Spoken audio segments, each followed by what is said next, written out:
My visit provides us, Mr. President, with the opportunity to celebrate 60 years of bilateral relations rooted on shared values of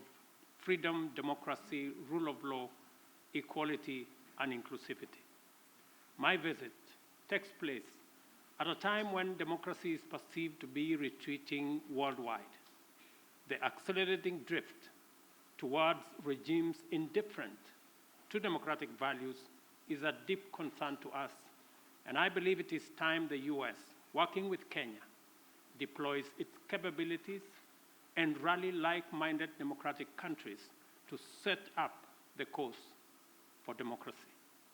During our discussions, we agreed on the significant opportunity for the US to radically recalibrate its strategy and strengthen its support for Africa, as discussed at the US-Africa Leadership Summit, by enhancing its investment in the institutions of African integration and increasing support for peace and security. As we take this historic step of elevating our partnership to be more effective in addressing global challenges, it is important for us to appreciate that many countries in Africa, including Kenya, are struggling with an overwhelming convergence of multiple shocks, including extreme climate events, debt distress, and the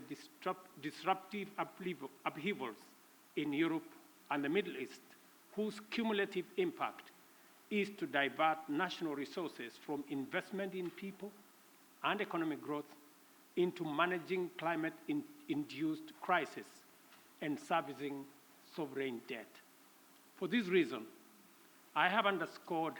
the imperative for our partnership to facilitate recovery from these multiple crises, and particularly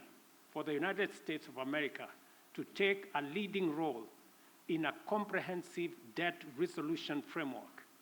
by doubling contribution to the concessionary financing window of the World Bank, and also to work with the IMF on rechanneling SDRs to institutions like the Africa Development Bank to further leverage on private sector funding to support countries. Unless this is done, and done immediately,